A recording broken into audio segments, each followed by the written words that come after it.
một thứ nó rất nổi trong gian gần đây được gọi là NFT. NFTs. So-called NFT. NFTs and NFTs. NFT.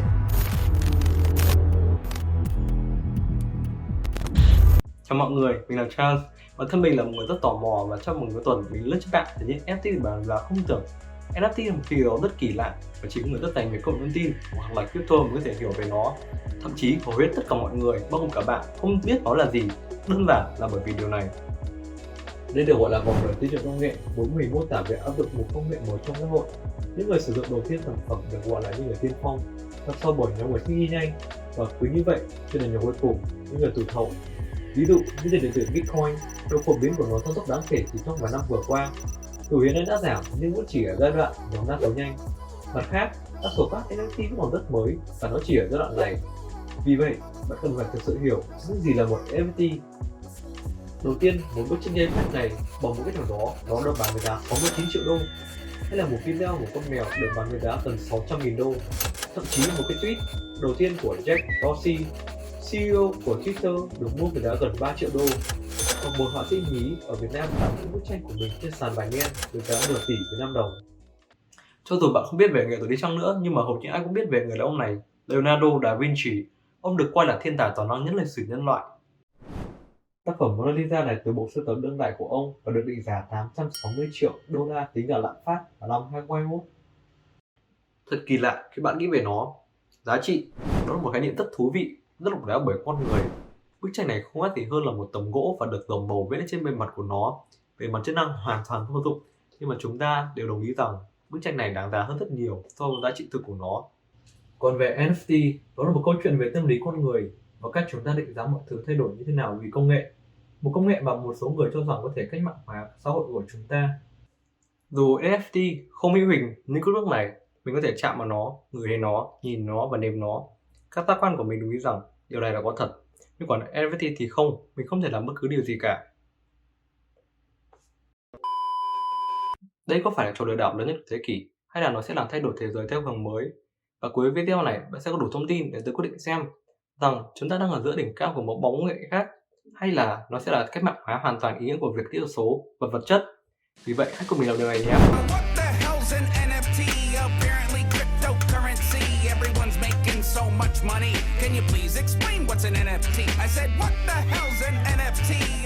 NFT là viết tắt của từ Non-Fungible Token. Đây, nó đây. Mình đã giải thích xong. Cảm ơn mọi người đã xem. Vậy là video kết thúc tại đây. Không, nó không đơn giản như vậy. Quan niệm sai lầm lớn nhất ở đây mà mình cần làm rõ, NFT không phải là nghệ thuật mà là bạn thấy như thế này hay là cái này. Mà nó chỉ là một data gồm một giấy chứng nhận quyền sở hữu kỹ thuật số mà về mặt lý thuyết cho phép bạn nói rằng bạn sở hữu thứ này cho dù đó là một cái gì đó nghệ thuật, hình ảnh hay là video. Và điểm mấu chốt ở đây là NFT tách biệt với chính thứ nó được gắn lên. Ok, Non-Fungible Token. Đầu tiên, hãy nói về từ Non-Fungible. Đó là từ mà các nhà kinh học sử dụng. Mình muốn sử dụng một từ khác đơn giản hơn, đó là Replayable. Non-Fungible nghĩa là không thể thay thế, bạn không thể thay thế nó, chỉ có một trong số chúng và nó là duy nhất. Để mình cho bạn thấy một ví dụ mà mình quen thuộc nhất.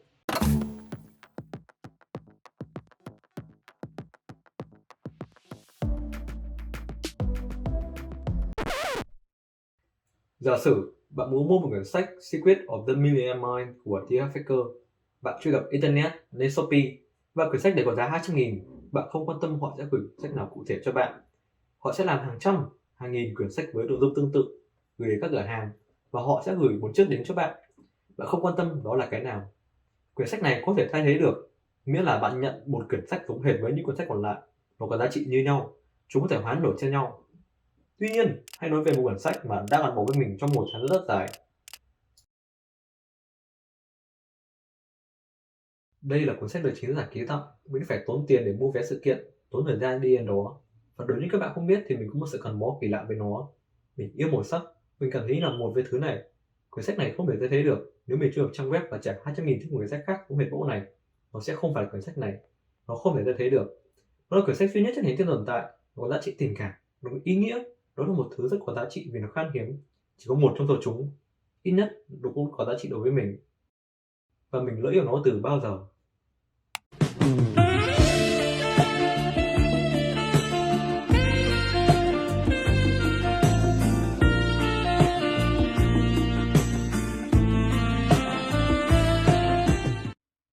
thứ trong nền kinh tế của chúng ta là một trong hai thứ này, fungible và non-fungible. Ví dụ, bao gạo có thể thay thế được. Bạn chỉ muốn có một bao gạo, bạn không hề quan tâm đó là bao tải nào. Còn bức tranh gốc Mona Lisa không thể thay thế, chỉ có một. Và không có gì ngạc nhiên khi mà những thứ không thể thay thế có giá trị hơn nhiều so với những thứ có thể thay thế được. Và đó là NF trong NFT. Bây giờ chúng ta hay nói vị T, đó là token. Để thấy điều này, mình sẽ giải thích một thứ khác mà các bạn khá quen thuộc trong thời gian vừa qua mà nó thường bị mang tiếng xấu, đó là the blockchain. May mắn thay, có một cách để hiểu điều này và mình sẽ làm nó đơn giản nhất có thể. Giả sử mình muốn mua một bát bánh đa cua từ Quân, bạn của mình. Vì đã lâu rồi mình chưa được ăn, rất thèm nó. Quân thể thế để tính mình 100.000 cho bát bánh đa cua này. Mình không muốn sử dụng tiền mặt nữa, vì vậy mình rút thẻ ngân hàng của mình và chuyển đến ngân hàng của Quân. Ngay sau khi mình kẹp thẻ, bộ tin nhắn sẽ gửi đến ngân hàng của mình. Họ sẽ kiểm tra xem tài khoản của mình có nhiều hơn 100.000 được chuyển không. Và ngay sau khi xác nhận rằng mình đủ tiền và thế là Quân được 100.000. Điều này là cái sinh nhai ngân hàng làm hàng ngày. Họ ghi lại mọi giao dịch đến từ khách hàng của họ. Họ gửi tiền đến ngân hàng khác.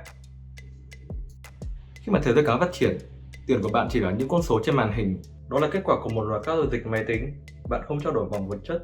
Bạn không sử dụng tiền mặt nhiều như trước nữa.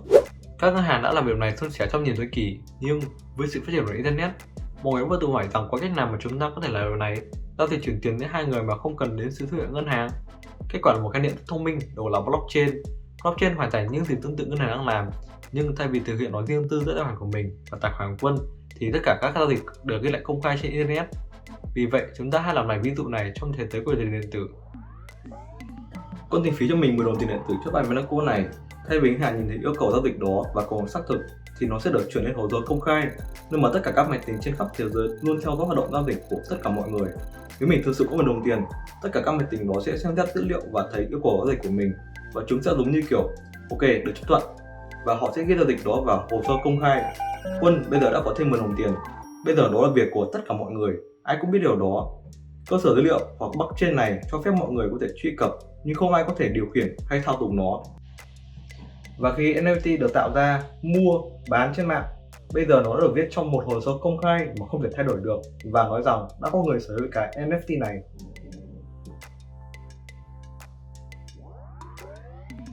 Đó là điều rất kỳ lạ.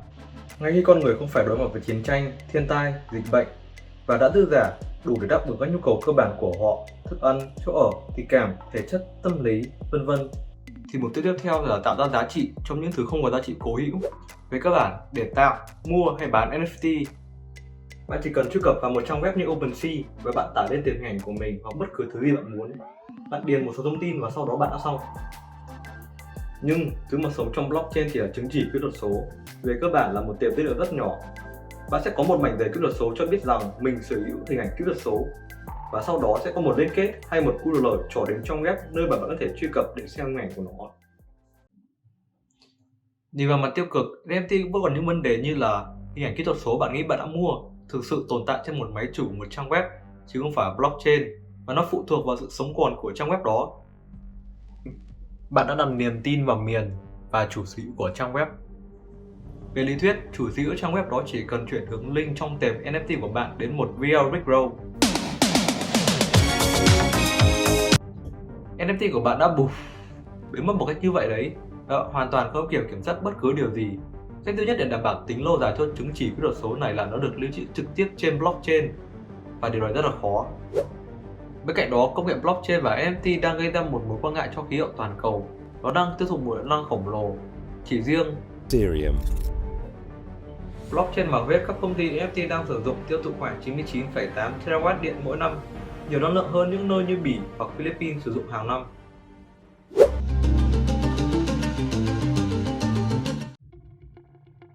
Dù sao đi nữa, từ trước đến giờ, mọi người muốn hưởng những thứ mới và các công nghệ mới.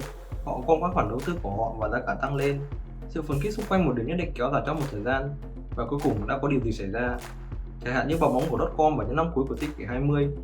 Sự gia tăng này đạt đỉnh điểm vào tháng 3 năm 2000. Sau đó, bong bóng đã vỡ, và rất nhiều công ty trong số này đã giảm và hoàn toàn mất tất cả mức định giá phấn khích mà họ có trước đó. Insane soar for Netscape suddenly meant that anything and everything with a .com in its name was a golden ticket to millions of dollars. The web promised new fortunes, and like cowboys driving into the new frontier, investors rushed to inject money. Hiện tại, mình nghĩ có lẽ chúng ta đang ở trong giai đoạn đó của NFT. Nó hype, nó mới lạ, nó rất thú vị. Nhưng mình tin rằng NFT và công nghệ đằng sau nó vẫn đang có rất nhiều tiềm năng ẩn sâu bên trong. NFT cho phép các nghệ sĩ có thể giữ cái kiểm soát nhiều hơn và được lợi hơn nhiều về mặt tài chính, vì họ sẽ không phải dựa vào những người trung gian nữa. Những người sáng tác nghệ thuật thường đấu tranh để làm cho các tác phẩm của họ lợi nhuận, và những tập đoàn lớn, những người trung gian khai thác những người sáng tạo này bằng cách chiếm một phần lớn doanh thu và kiểm soát. Đổi lại chỉ cung cấp cho họ những người sáng tạo thực sự chỉ vài đồng tiền lẻ. Cũng như thế, NFT có thể sử dụng để tăng cường sự bảo mật từ người mua và người bán ở cả ngoài đời hay trên mạng, bởi vì bạn có thể luôn xác minh tính xác thực của một sản phẩm, cho dù được đến trực tiếp từ nhà sản xuất hay không, và nó sẽ khiến cho việc lừa đảo xảy ra ít hơn rất nhiều. Và cuối cùng, NFT có thể thay đổi toàn bộ cuộc sống mà chúng ta đang biết bây giờ. Chẳng hạn như Ready Player One là một câu chuyện nối vào mọi người để kết nối vào thế giới ảo để sống cuộc sống phản đẳng khác mỗi ngày. Thế giới ảo và xã hội cũng giống như thế giới thực của chúng ta. Nó cần các quy tắc để chạy trơn tru về việc ai sở hữu những gì và bạn có thể làm gì với nó. Turn into any giant robot for 2 minutes. That's rad.